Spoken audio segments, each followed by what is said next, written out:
Muy buenas tardes, amigos. Con ustedes un nuevo programa Comentarios Económicos, el programa oficial de la Cámara de Comercio Latina de los Estados Unidos, Camacol, que todos los días, miércoles a las 2:30 de la tarde, en esta cadena azul, les trae su amigo y servidor Fernando Domínguez. Este programa es una cortesía de un convenio de colaboración entre Camacol y Cadena Azul, que están comprometidos en ambos casos a luchar por la mejora de nuestra comunidad, por el progreso, por la prosperidad. Y la prosperidad y las mejoras de la comunidad se deben a los negocios. Los negocios son la espina dorsal de los Estados Unidos y es lo que distingue a nuestro país de los demás países del mundo. Estados Unidos tiene un crecimiento impresionante en el menor espacio de tiempo, mientras otros países de Europa tienen 2000 años de existencia, no llegan al nivel de desarrollo de los Estados Unidos en mucho menos tiempo, precisamente por una cosa que es la excepcionalidad norteamericana, que es la Constitución de los Estados Unidos, que es diferente que todas. Una constitución en el mundo que consagra el derecho a ser feliz, nadie más tiene eso. La segunda cosa es la libertad, el país con la libertad más grande del mundo. Y la tercera es la condición empresarial que se deriva de la libertad. Aquí todo el mundo que quiere puede hacer negocio, puede poner una empresa. El Estado, la sociedad, el gobierno, la administración pública está para facilitar que la gente haga los negocios, no para impedirlo. Eso quizás nos distingue de otros países. Yo he estado en otros países del mundo donde los empresarios casi tienen que venir arrastrándose por detrás del mostrador porque les asusan a la gente, les dicen que son unos explotadores, etcétera, etcétera, porque es el pensamiento ese izquierdista un poco tonto de que la gente es rica porque otros son pobres. La gente es rica porque se distingue de los demás y todo el mundo tiene derecho a ser rico si puede lograr distinguirse de los demás y hacer algo que los demás no hacen. Entonces, eso es precisamente lo que distingue a los Estados Unidos.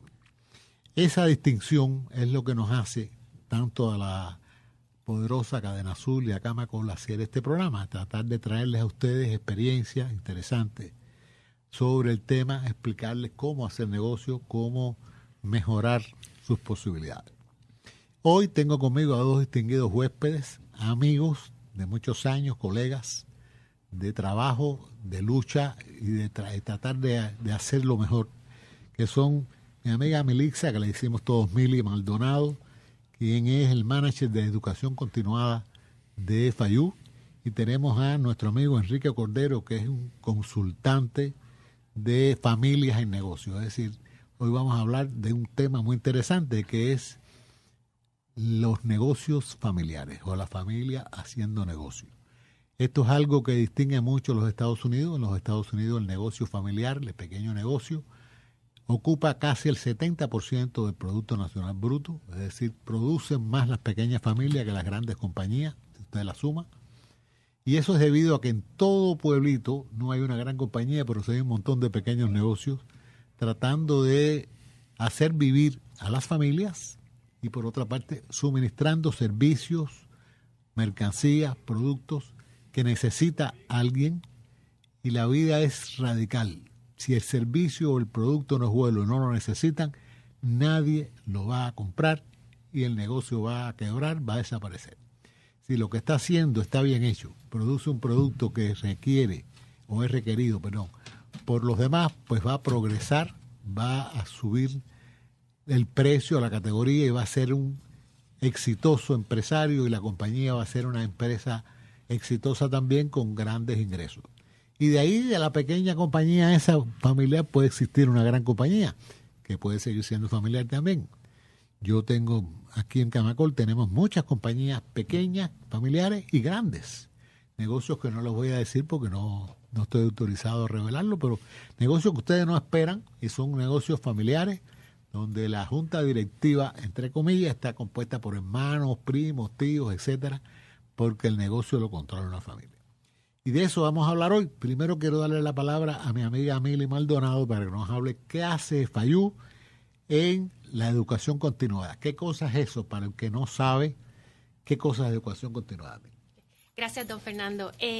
Pues nosotros en FIU, en educación continua, mayormente trabajamos programas sin crédito, son programas que desarrollamos para desarrollo profesional.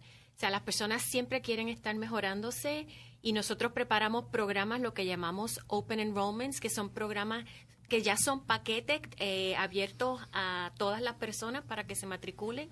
O también tenemos programas que trabajamos con clientes, con empresas que nos llaman y nos dicen, mira, necesito que me desarrolles un programa en liderazgo, en servicio al cliente, o sea, y lo diseñamos de acuerdo a las necesidades de ese cliente en específico.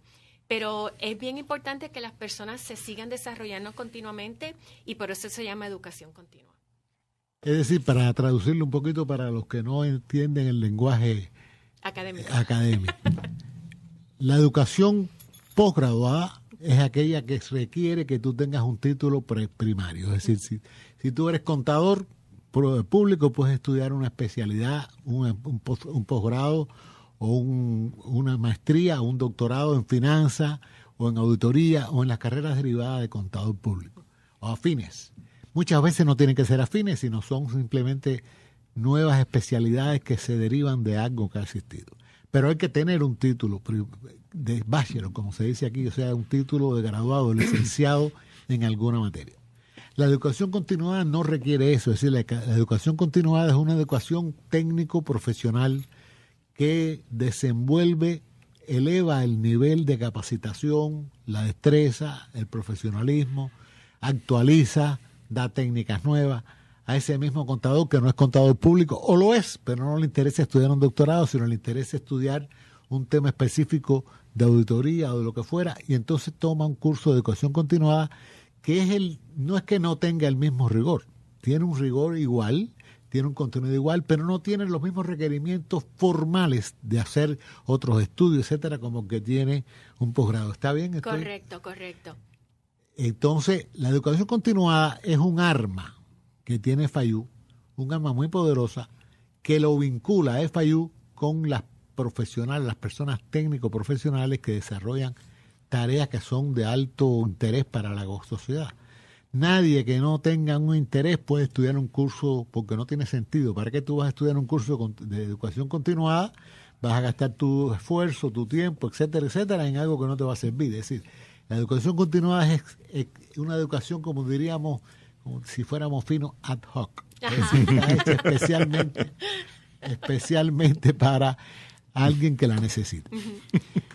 Y junto con Mili tengo aquí a mi amigo Enrique Cordero, que es un consultante que está dando en estos días, va a empezar un curso de algo muy interesante, que es lo que decíamos al principio, que es el negocio familiar. El negocio familiar es una columna, como lo decía, de los Estados Unidos, una columna de nuestra comunidad, porque esta es una comunidad llena de negocios familiares. La mayoría de los pequeños negocios son negocios que lo lleva una familia, la esposa, el esposo, hijos que son grandes, parientes, etcétera. Y es un negocio donde no participan extraños, o si participan los extraños son como empleados, no son ejecutivos de ese negocio. Así que doy la palabra a Enrique, porque va a explicarnos un poco en estos días. Enrique va a dar un curso de educación continuada justamente de esto, tengo entendido, Enrique. Así es, don Fernando, y muy agradecido por la invitación que nos ha hecho, ¿verdad? A Mili y a mí. Y gracias a Mili también, ¿verdad?, por el trabajo que estamos haciendo con FIU. Y creo que tenemos la visión alineada con usted, ¿verdad?, y con Camacol, cuando dicen que luchamos por mejorar la comunidad, ¿verdad? Y el otro tema interesante es que también usted hablaba de ese servicio y ese producto que sirve para mantener la riqueza. Pero esa riqueza también no se puede mantener si a veces la familia no se entiende. Entonces, las consultorías y los seminarios que nosotros damos están dirigidos a ayudarle a la familia empresaria en la relación familia-empresa. O sea, nosotros trabajamos en ese filo donde se une casi que el mar con el río, porque ahí siempre hay mucha turbulencia. Y efectivamente, ¿por qué este gran interés en el tema de las empresas familiares?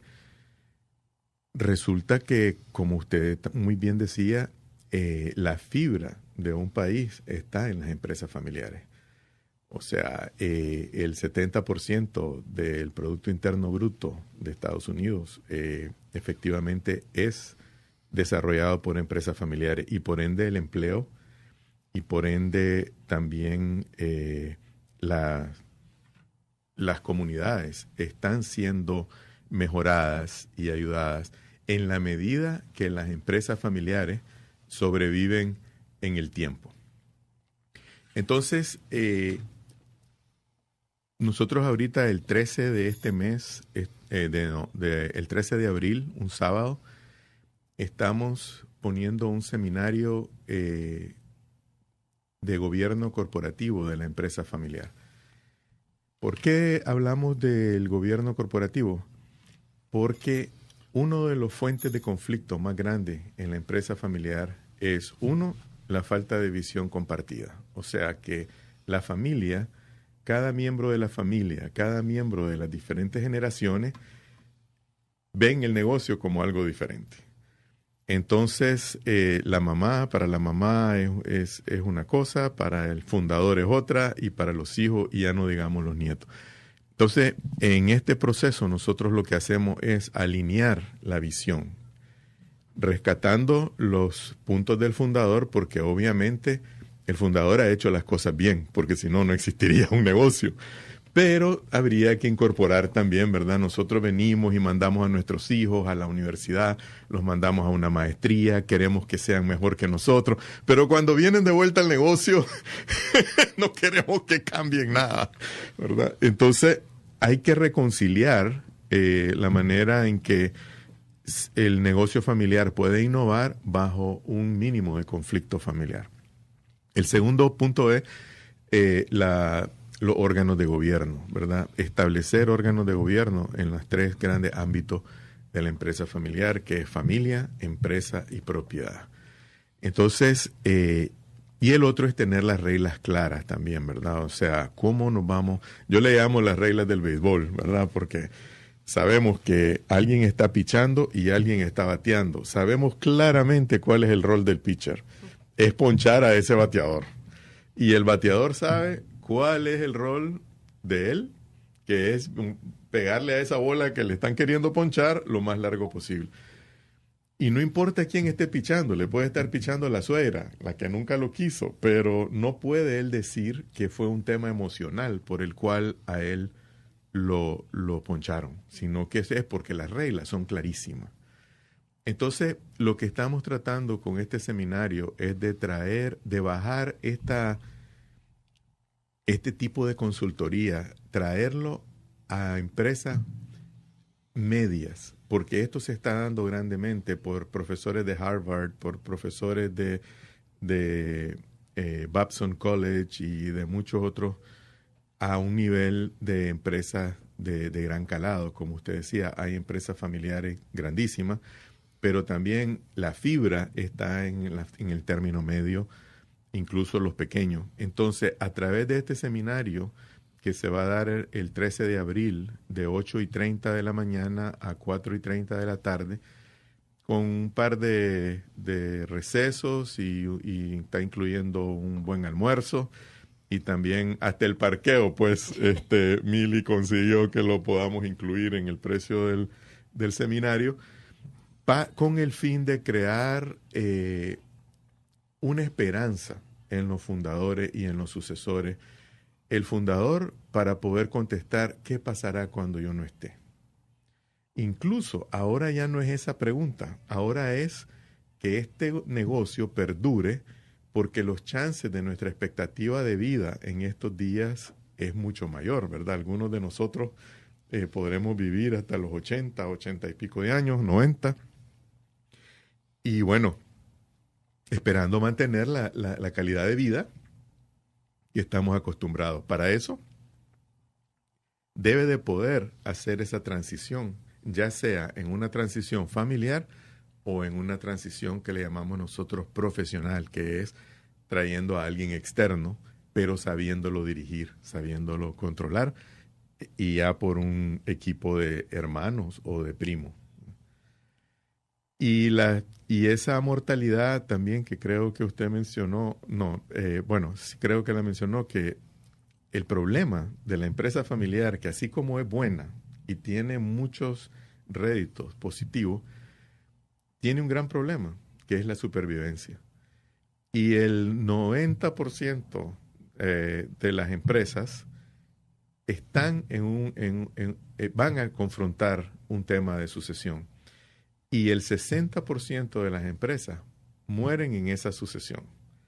Al momento de que el fundador deja la empresa y sigue los sucesores, en este caso los hermanos. Si el fundador está presente todavía, pues ahí hay unos ojos, una mano, una autoridad que de repente con solo quedarlos viendo, ¿verdad? Mili, probablemente tú controlas a tus hijos con una mirada, ¿verdad? Y sí, yo me acuerdo que mi padre decía que mi mamá necesitaba aportación para esa mirada. Pero, ¿qué pasa si él ya no está o se quiere retirar o quiere descansar? Entonces comienzan los conflictos si no están preparados, porque una empresa del fundador no se dirige de la misma manera que una empresa ya con varios hijos, porque al final tiene que pasar a mayor democracia, ¿verdad? Porque cuando es el fundador lo es todo.